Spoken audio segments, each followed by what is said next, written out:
Si le père n'intervient pas, s'il s'absente de la scène ou s'il est disqualifié, il va créer ce que j'appelle un surcroît de maternage.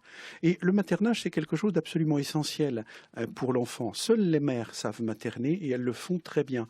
Le seul problème, c'est qu'il faut que ça s'arrête au bout d'un certain temps, qu'il y ait une frustration, parce que sinon l'enfant va imaginer qu'il est sur le paradis terrestre et que ça ne va jamais s'arrêter. Et là, on en arrive à la jouissance, et la jouissance est sans fin. Alors, c'est très compliqué, le maternage, parce que vous dites qu'il y a 3 anomalies du maternage. C'est le maternage insuffisant, le tardif ou l'excessif. Alors, on se dit, bah, dites donc, pour se retrouver là-dedans, et pour être dans le bon maternage... Non, pas du tout.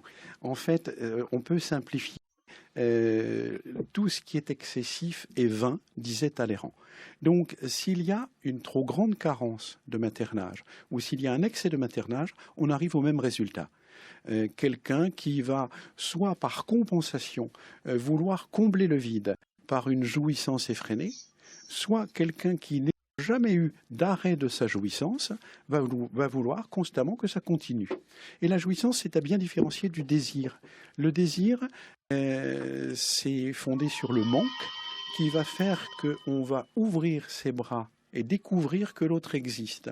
Alors que la jouissance, c'est sa petite entreprise néolibérale de plaisir indéfini qui n'a pas lieu de s'arrêter. Vous parlez dans votre livre d'une expérience réalisée avec des rats sur la jouissance. Oui. Racontez-nous, parce que c'est très étrange. C'est très intéressant parce qu'on pourrait dire que ces rats sont précurseurs de l'homme. Des neurophysiologistes... On peut mourir de jouissance, hein. Voilà, c'est un peu ça l'objet de cette Absolument. expérience. Des neurophysiologistes ont eu l'idée d'implanter des électrodes dans une zone très particulière du cerveau, qu'on connaît bien maintenant, qui envoyait des décharges électriques chez les rats.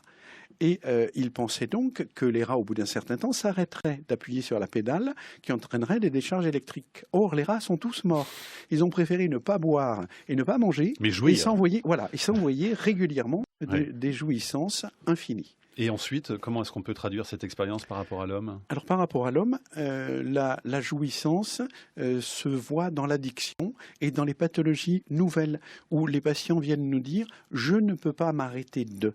Et dans la perversion narcissique, il y a la recherche perpétuelle de la proie dont on profite et qu'on va jeter quand elle sera plus intéressante. Alors dans l'éducation, donc effectivement,